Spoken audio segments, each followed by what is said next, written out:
Second application देखें बच्चों। Second application है हमारा magnetic field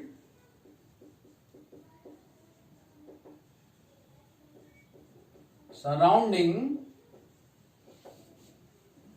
a solid and long straight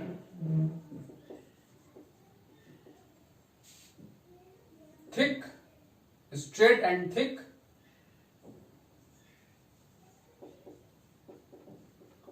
current carrying wire। अभी हमने किसका फील्ड निकाला था? थिन वायर का फील्ड निकाला था। अब हम किसका फील्ड निकालने जा रहे हैं? थिक वायर के लिए फील्ड निकालने जा रहे हैं। थिन वायर का मतलब ये है कि ये जो रेडियस ऑफ क्रॉस सेक्शन है वायर का, ये नेग्लिजिबली स्मॉल है, 0 है। ठीक है, thin wire.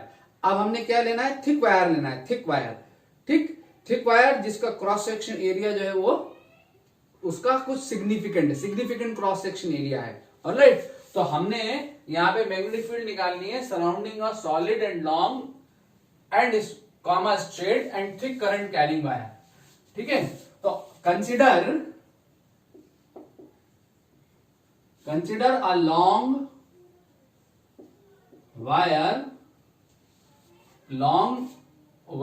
long and straight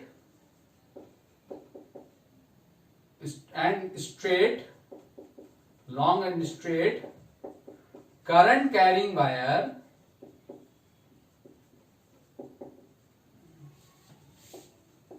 of radius of cross section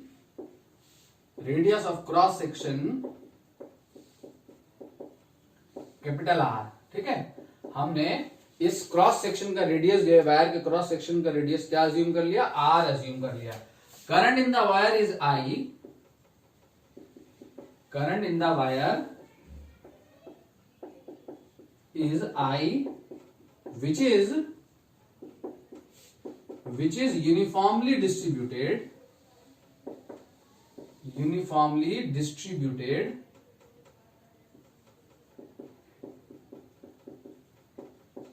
over the cross section of wire,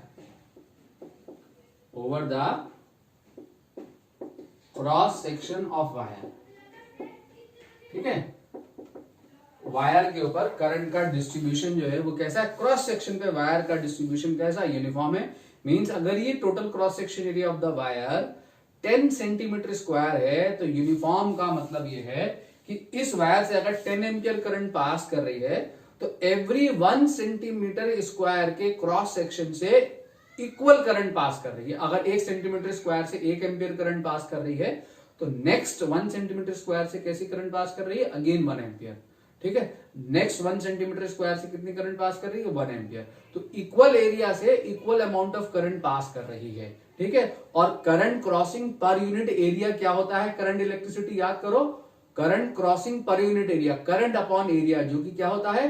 current density कहलाती है, जो कि कौन सी क्वांटिटी है? वेक्टर क्वांटिटी है। ठीक है, तो करंट डेंसिटी हमारी वेक्टर क्वांटिटी है, इलेक्ट्रिक करंट हमारी स्केलर क्वांटिटी है। ठीक है, तो क्या होता है करंट डेंसिटी?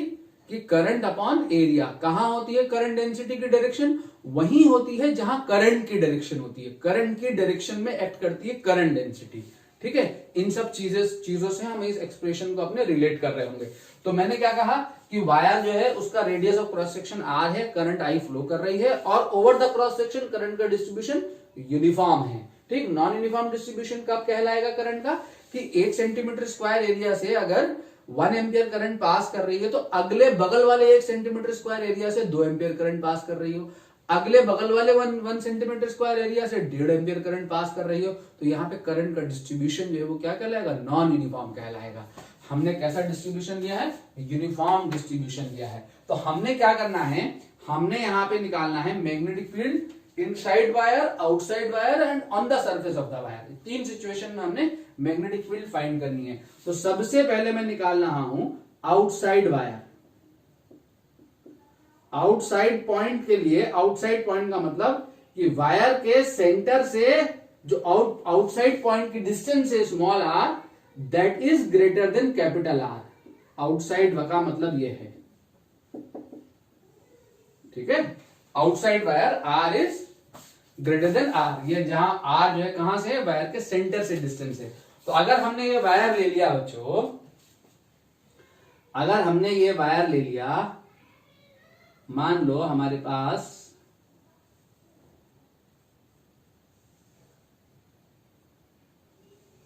ये करंट कैरिंग वायर है, ठीक है, ये थिक करंट कैरिंग वायर है, ये इसका क्रॉस सेक्शन एरिया है। कैसे करंट चल रही है इसमें, आई, इनफाइनाइटली लॉन्ग वायर है। ऐसे वायर बनाने का मतलब कहां रखा हुआ है वायर, ऐसे दिखाया मैंने, perpendicular to the plane of the board, ऐसे ऐसे वायर है, ठीक है, ऐसे वायर रखा हुआ है, ये क्रॉस सेक्शन एरिया है वायर का। करंट कहां आ रही है, ये इसका सेंटर है, एक्सिस है वायर की।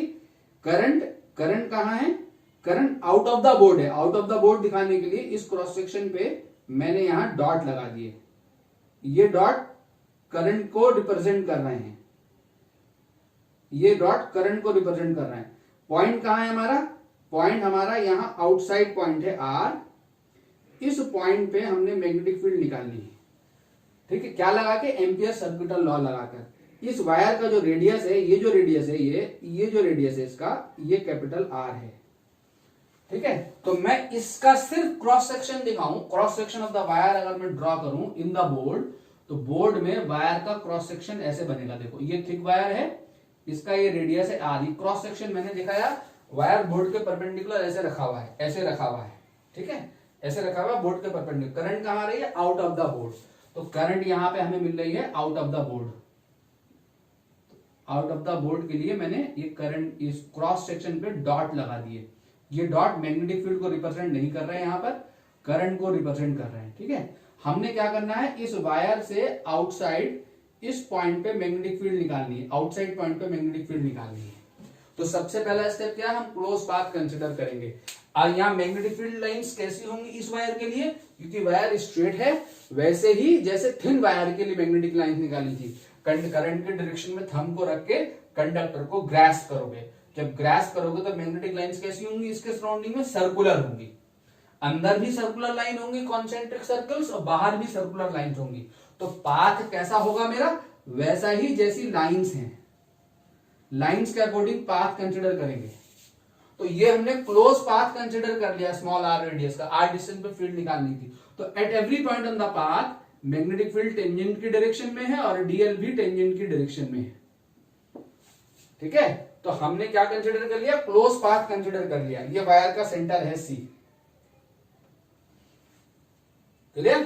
तो यहां पे क्लोज पाथ दिखाओगे इस पे, तो ये हमारा क्लोज पाथ आ गया, ऐसा हमारा क्लोज पाथ है। मैग्नेटिक फील्ड कहां है, टेंजेंट की डायरेक्शन में, मैग्नेटिक फील्ड ऐसे टेंजेंशियल है और डीएल भी टेंजेंशियल है इस पाथ पे, ठीक है। ये क्या दिखाया मैंने, ये मैंने दिखाया है cross section of wire, cross section of wire. और ये क्या लिया है मैंने, ये क्या लिया है, ये डॉटेड जो है, ये डॉटेड ये हमारा है क्लोज्ड सर्कुलर पाथ।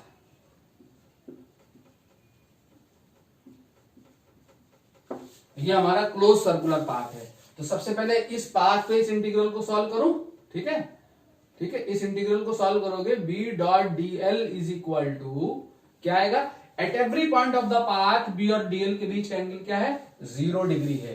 कितना, b d l cos 0 degree. कहां से लेके कहां तक है एंगल 0 डिग्री, कितने लेंथ पे है, 0 से शुरू करते हुए 2 पाई आर लेंथ तक। तो लिमिट लग जाएगी 0 से 2 पाई आर तक,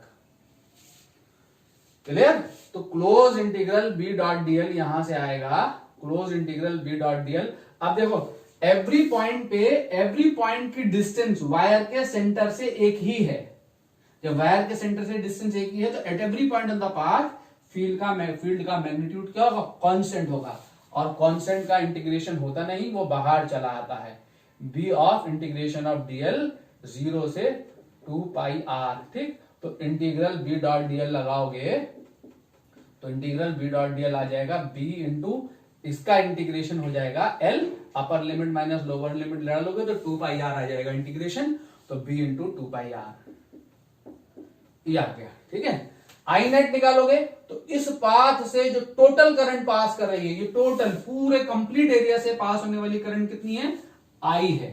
ठीक, तो current crossing this path, net current crossing this path जो है वो कितना है, आई है। ये इक्वेशन 2 आ गई। Now apply Ampere's circuital law. तो एम्पियर सर्किटल लॉ क्या है, close integral b dot dl is equal to mu not times of I net. ठीक है, यहां से उठा के ये बी डॉट डीएल की वैल्यू और यहां से उठा के आई नेट की वैल्यू इसमें डाल दोगे तो आपका आ जाएगा बी इंटू 2πr। इसको बी आउट कह दो, you can say B out, outside, यहां मैं बी आउट OUT आउट लिख दूं, is equal to mu not times of I. तो वही एक्सप्रेशन मिल गया जो अभी इनफाइनाइटली लॉन्ग वायर के लिए आया था। तो आउटसाइड भी सिमिलर एक्सप्रेशन है, mu not upon 2πi upon r. ठीक है, तो आउटसाइड मैग्नेटिक फील्ड कितनी है वायर के, थिक वायर के outside mu not upon 2πi upon r. कैसी है field, b out is inversely proportional to r. ठीक है, तो बी आउट जो है यहां क्या है, इनवर्सली प्रोपोर्शनल टू आर है। कहां निकाल ली हमने फील्ड, वायर के आउटसाइड हमने फील्ड निकाल ली। Now on the surface of wire, तो ऑन द सरफेस के लिए ये पॉइंट कहां चला आएगा, यहां चला आएगा। वायर की सरफेस पे निकालना चाहता हूं, जब पॉइंट यहां चला आएगा तो यही मेरा क्लोज पाथ हो जाएगा बच्चों, यही मेरा क्लोज पाथ हो जाएगा। और जब यही क्लोज पाथ हो जाएगा तो ये रेडियस घट के कितनी हो जाएगी, कैपिटल आर। ये आर जो है डिस्टेंस, इस पाथ का रेडियस घट के कितना हो जाएगा, कैपिटल आर। मैग्नेटिक फील्ड ऐसे ही ट्रेस होगी इस पे। तो ये जो इंटीग्रल है मेरा, इस एक्सप्रेशन में ये 0 से 2π कैपिटल आर तक इंटीग्रेट होगा। तो यहां कैपिटल आर आएगा एक्सप्रेशन। तो सिंपली क्या करना है, on the surface of the wire के लिए इस एक्सप्रेशन में स्मॉल आर की जगह पे कैपिटल आर को रिप्लेस कर देना है। ठीक है, तो ऑन द सरफेस के लिए हम डायरेक्टली कर लें, on surface of wire, outside हो गया। सेकंड में हम on surface of wire, wire की सरफेस के लिए मतलब आर जो है किसके बराबर हो गया, कैपिटल आर के बराबर हो गया। तो put r is equal to r in above expression. ऊपर वाले एक्सप्रेशन में r is equal to capital r put करेंगे तो बी एस सरफेस पे जो आ जाएगा हमारा mu naught upon 2πi upon capital R. ये हमारा सरफेस पे मैग्नेटिक फील्ड है। ठीक है, अब कहां निकालने जा रहे हैं, इनसाइड, वायर के इनसाइड। इनसाइड वायर, तीसरा केस, इनसाइड वायर। तो वायर के इनसाइड निकालने का मतलब आर क्या हो गया यहां, लेस देन कैपिटल आर। ठीक है, तो r less than capital r का मतलब ये हमारे पास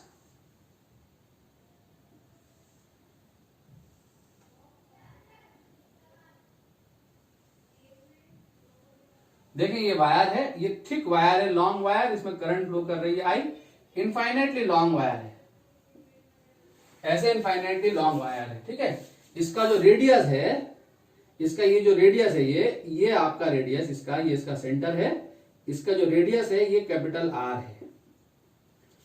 क्लियर? तो मैंने इस वायर के अंदर ये कोई पॉइंट है पी, अंदर कोई पॉइंट है पी, इस पॉइंट पे मैग्नेटिक फील्ड निकालनी है। इस डिस्टेंस पे सेंटर से, इस वायर के सेंटर से स्मॉल आर डिस्टेंस पे ये पॉइंट पी है, इस पॉइंट पे मैग्नेटिक फील्ड निकालनी है। करंट कहां आ रही है, out of the paper, out of the board.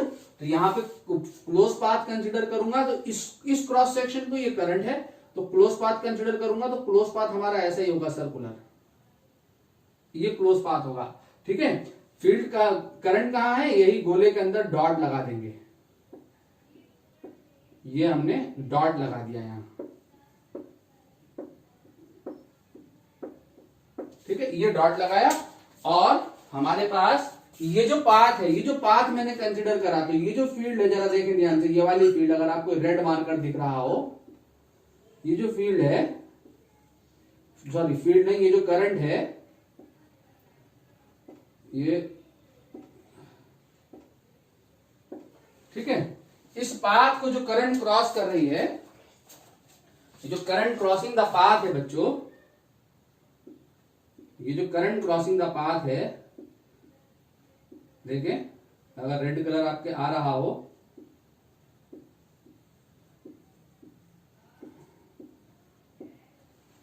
ठीक है, तो मैंने ये क्लोज पाथ कंसीडर किया है, ये क्लोज पाथ है, देखें ये डॉट डॉट डॉट डॉट करके ये मैंने क्लोज पाथ लिया अंदर स्मॉल आर रेडियस का।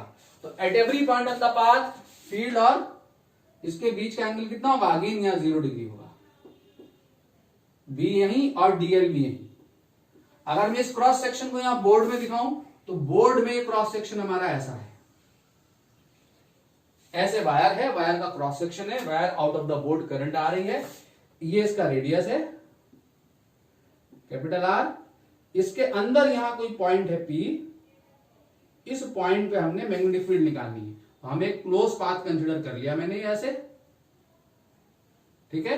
तो जब क्लोज पाथ कंसीडर कर लिया तो ये जो करंट है, ये जो करंट है जो यहां मैंने रेड करंट दिखाई है, ये जो रेड सर्किल में डॉट लगा रहा हूं, ये वाली करंट इस पाथ से क्रॉस हो रही है, और ये वाली जो करंट है, ये वाली करंट आउटसाइड द पाथ है। This current is not crossing the path. I net में हम कौन सी करंट लेते हैं, कौन सी करंट लेते हैं, current inside the close path, वो करंट लेते हैं, ये आउटसाइड है करंट। तो आईनेट में यहां पर ये वाली करंट नहीं आएगी, ठीक। ये हमारा वायर का क्रॉस सेक्शन एरिया है, क्रॉस सेक्शन ऑफ वायर, ये हमारा वायर है, और ये जो है हमारा, ये हमारा क्लोज्ड पाथ है, ये हमारा क्लोज्ड सर्कुलर पाथ है, ठीक है। तो मैग्नेटिक फील्ड कैसे ट्रेस हो रही है, ऐसे। तो मैग्नेटिक फील्ड लाइन और पाथ के बीच का एंगल एट एवरी पॉइंट जो है वो क्या है, बी और डीएल के बीच का एंगल वो यहां 0 डिग्री है, ठीक है। तो जब आप यहां पे निकालेंगे, इनसाइड, तो इंटीग्रल बी डॉट डीएल की वैल्यू तो वही आएगी निकल के। जब आप यहां इंटीग्रल सॉल्व करोगे तो इंटीग्रल बी डॉट डीएल, ये तो आपका वही आएगा, क्या आएगा, b into DL into cos 0 degree, कहां से कहां तक, 0 से कंप्लीट 2 पाई आर तक, 0 से 2 पाई आर, ठीक है। तो इंटीग्रल जो है यहां पे b डॉट डीएल जो है वो कितना आ जाएगा, b इंटू 2 पाई आर आ जाएगा, b इन कह दू इसको, 2 पाई आर, इक्वेशन 1 हो गई, ठीक है। अब आपको निकालना है इस पाथ से क्रॉस होने वाली करंट निकालनी है, जो रेड करंट है, जो रेड सर्किल मैंने यहां ड्रॉ किए हैं, इस पाथ से जो रेड सर्किल में जो करंट है इतनी करंट क्रॉस कर रही है, और जो ब्लैक सर्किल में जो करंट है वो करंट है आउटसाइड द पाथ, ठीक है। तो यहां पर ये एंटायर क्रॉस सेक्शन एरिया कितना है, complete cross section area pi, इसका रेडियस कितना है इस वायर का, कैपिटल आर है, तो क्रॉस सेक्शन एरिया कितना हो गया, पाई आर स्क्वायर हो गया। और करंट का डिस्ट्रीब्यूशन जो है वो कैसा है, यूनिफॉर्म है। करंट का डिस्ट्रीब्यूशन कैसा है, यूनिफॉर्म। तो मैं अगर निकाल लूं नाउ करंट क्रॉसिंग थ्रू पर यूनिट एरिया, करंट क्रॉसिंग यानी करंट डेंसिटी निकाल लूं थ्रू पर यूनिट एरिया ऑफ वायर, अगर वायर के यूनिट एरिया से पास होने वाली करंट निकालूंगा तो वो कितनी होगी, current upon complete area, and the complete area of the cross section area of the wire is per unit area means per unit cross section area, cross section you can write here cross section, per unit cross section area, and the cross section area is pi r square. तो current crossing per unit cross section area I upon pi r square है, और ये area कितना है, तो पर unit area से पास होने वाली करंट पता लग गई, और जो रेड वाला एरिया है ये कितना है, pi into small r square. तो मुझे ये वाला रेडियस तो कैपिटल आर है बच्चों, ये रेडियस तो कैपिटल आर है, इसको अगर मैं बाहर दिखा दूं, ठीक है। अब मुझे क्या करना है, ये वाले एरिया से पास होने वाली करंट निकालनी है, ये वाला एरिया, ये जो रेड एरिया है ये जो रेड एरिया है ये इस एरिया से पास होने वाली करंट निकालनी है। ये एरिया कितना है पाई आर स्क्वायर। तो net current, now net current crossing area कितना पाई आर स्क्वायर। तो पाई आर स्क्वायर से पास होने वाली करंट कितनी होगी, करंट पर unit area into that area. ठीक है, यूनिटरी मेथड से कर लिया। तो आई नेट जो है वो कितना आ गया, आई नेट आ गया I into r square upon r square. ये हमारी इक्वेशन 2 हो गई। ठीक है, अब हमें क्या करना है, अब हमें एम्पियर सर्किटल लॉ अप्लाई करना है। तो जब हम एम्पियर सर्किटल लॉ अप्लाई करेंगे तो बी ये और ये उठा के उसमें बी डॉट डीएल और आई नेट उठा के एम्पियर सर्किटल लॉ में पुट कर देना है। नाउ अप्लाई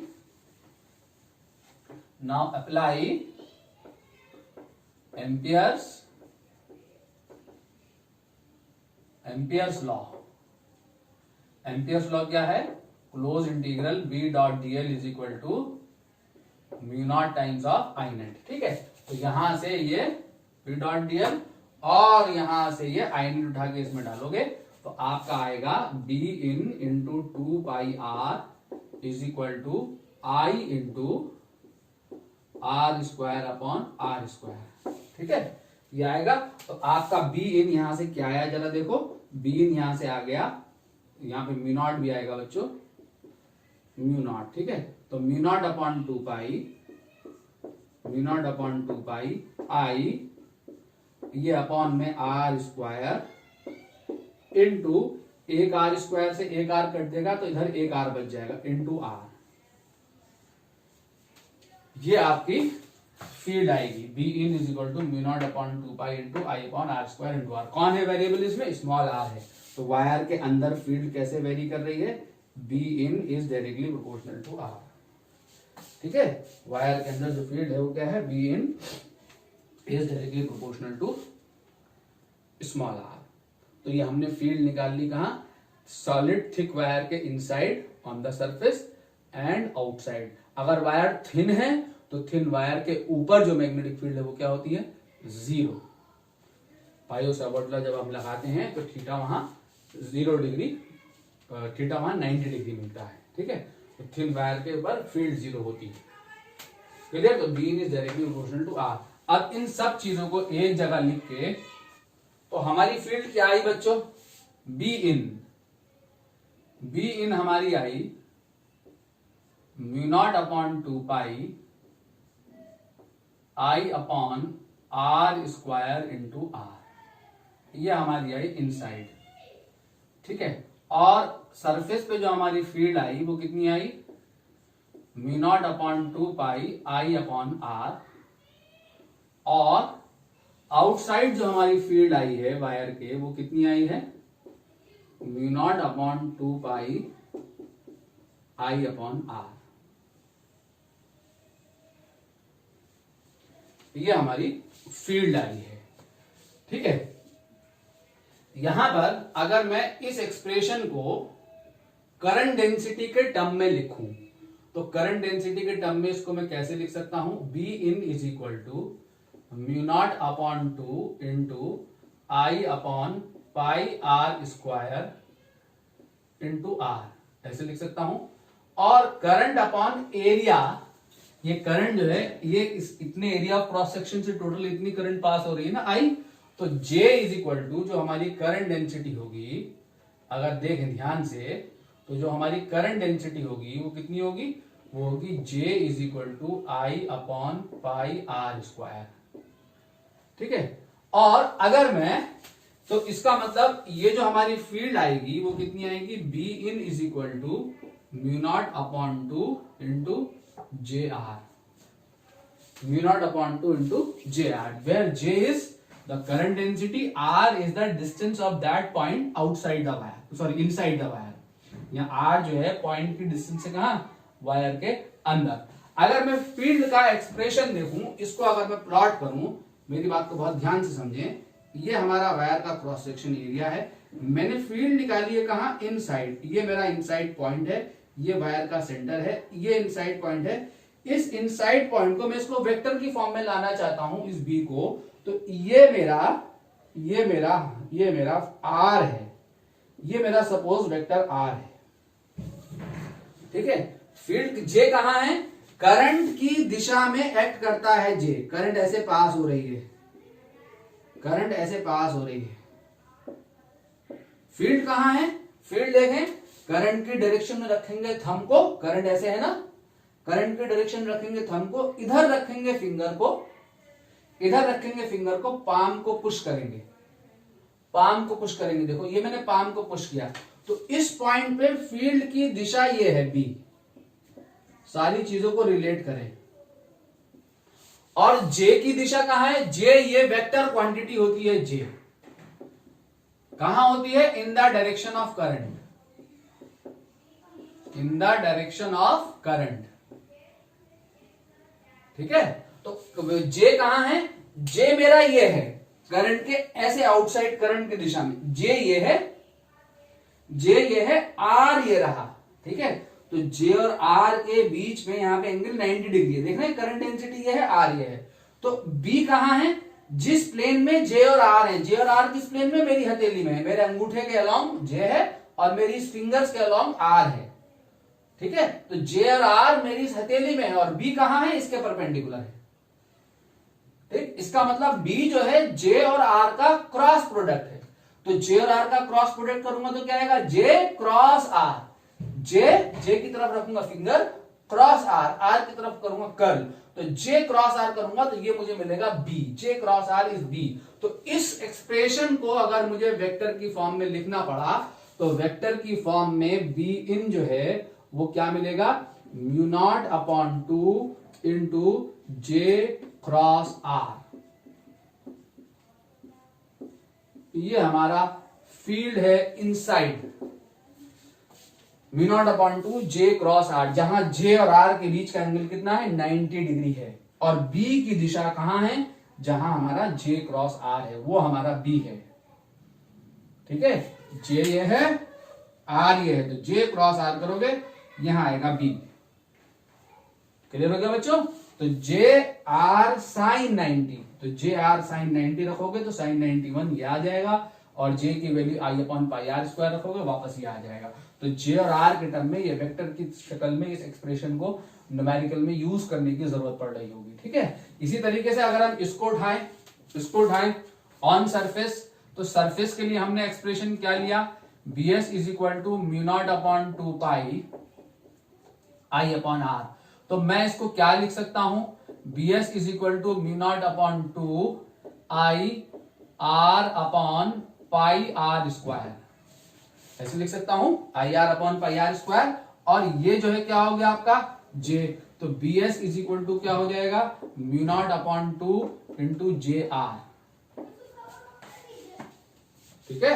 अगर मैं इस आर को वेक्टर की शक्ल लिख दे दूं, इस आर को अगर वेक्टर की शक्ल दे दूं, ये वेक्टर आर, ये पॉइंट पे अगर यहां आ गया तो ये स्मॉल आर जो कैपिटल आर वेक्टर बन जाएगा, रेडियल वेक्टर, ठीक है। तो बी एस जो है वो क्या हो जाएगा, यहां पे वेक्टर फॉर्म में अगर दोगे, b s is equal to mu not upon 2 into j cross are,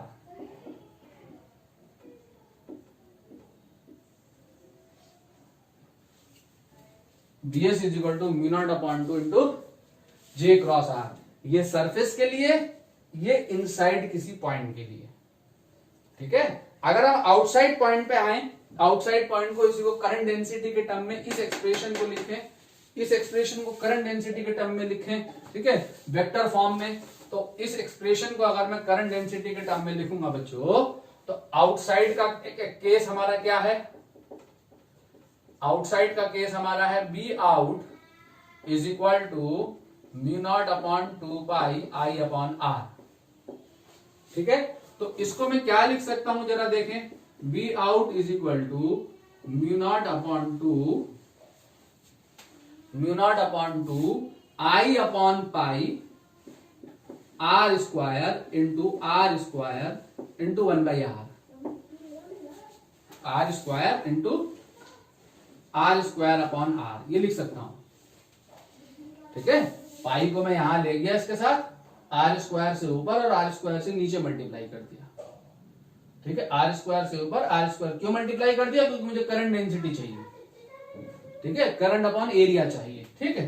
तो आर स्क्वायर मुझे यहां जबरदस्ती लाना पड़ा, रेडियस ऑफ द वायर, तो जब नीचे लाया डिनोमिनेटर में तो ऊपर भी लाना पड़ेगा, ठीक है। ये सेम है कहा ना एक्सप्रेशन, आर स्क्वायर कैंसिल हो जाएगा, तो बी आउट जो है वो हमारा क्या आया, बी आउट हमारा आया mu not upon 2 into j into r square upon r, j into r square upon r. अब इसकी डायरेक्शन कहां है, अगर जरा देखो तो सही, ये जो डायरेक्शन में है हमारा, ये जो मेरा डायरेक्शन में है वो कहां है,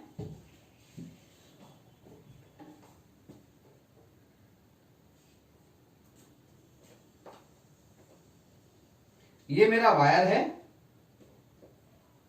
ये हमारा आउटसाइड पॉइंट है P। अगर इसको मैं वेक्टर R ले लूं, अगर ये मेरे वेक्टर की शक्ल है, ठीक है, और ये हमारा करंट है,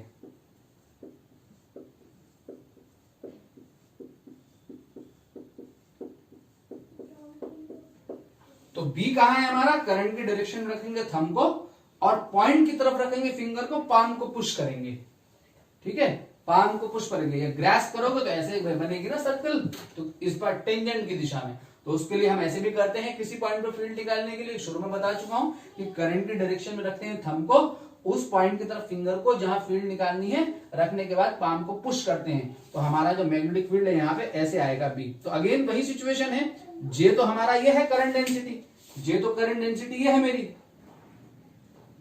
ठीक है, तो ये जे है मेरी करंट डेंसिटी, तो ये कहां है, J cross r, J cross r की डायरेक्शन में ही है, ये मेरा जे क्रॉस आर की डायरेक्शन में है। तो इस एक्सप्रेशन को अगर मैं जे क्रॉस आर के टर्म में लिखूंगा, तो जे क्रॉस आर के टर्म में मैं इसको कैसे लिख सकता हूं, जरा देखो ध्यान से, ये जो है मेरा बी आउट जो है मेरा, इसमें mu naught r square upon 2 तो कहीं नहीं जाने वाला, ये तो ऐसे ही रहेगा। अगर मैं यहां जे क्रॉस आर लिख दूं, अगर मैं यहां जे क्रॉस आर लिख दूं, तो जे क्रॉस आर को खोलो तो सही, क्या होगा J cross r, J cross r होगा J into r into sine 90, J और आर के बीच का एंगल 90 डिग्री है, तो ऊपर एक आर एक्स्ट्रा आया, एक आर नीचे तो ऑलरेडी है ही,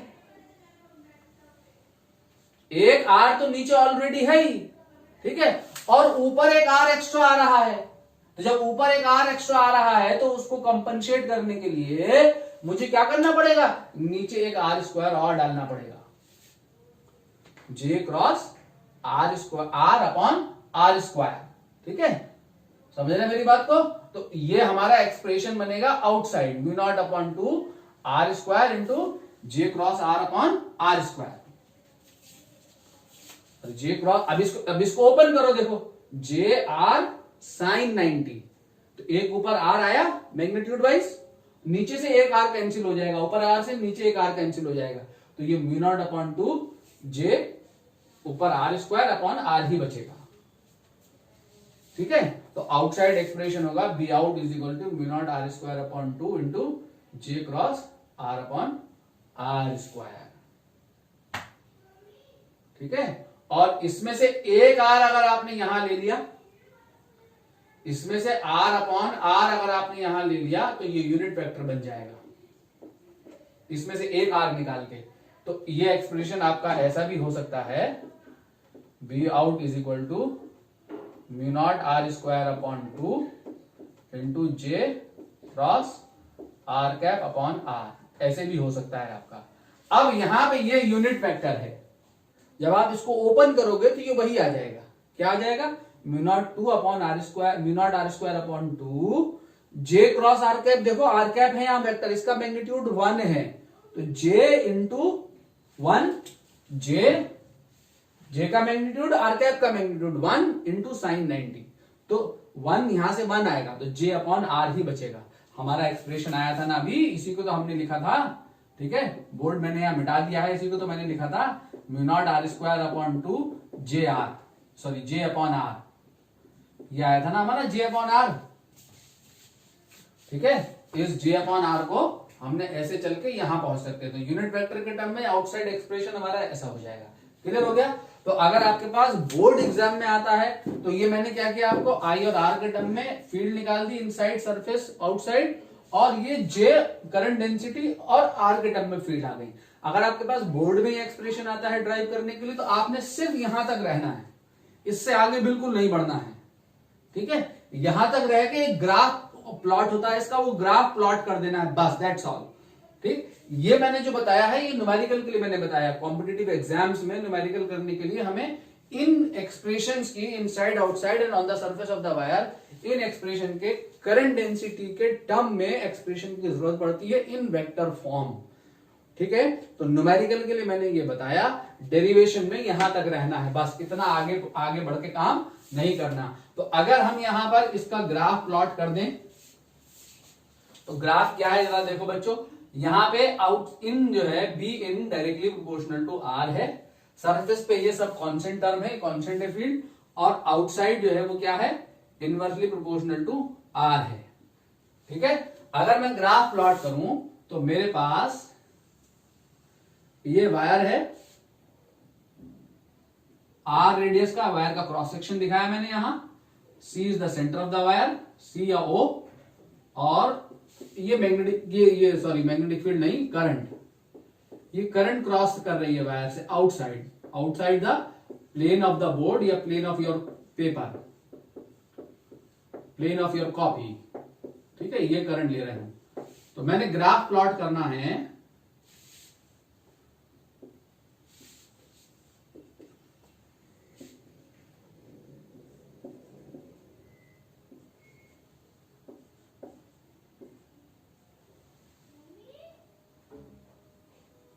तो ग्राफ में इस एक्सिस पे क्या ले रहा हूं, आर। ठीक है, ये मैं कहा हूं, r is equal to 0, wire के सेंटर पे।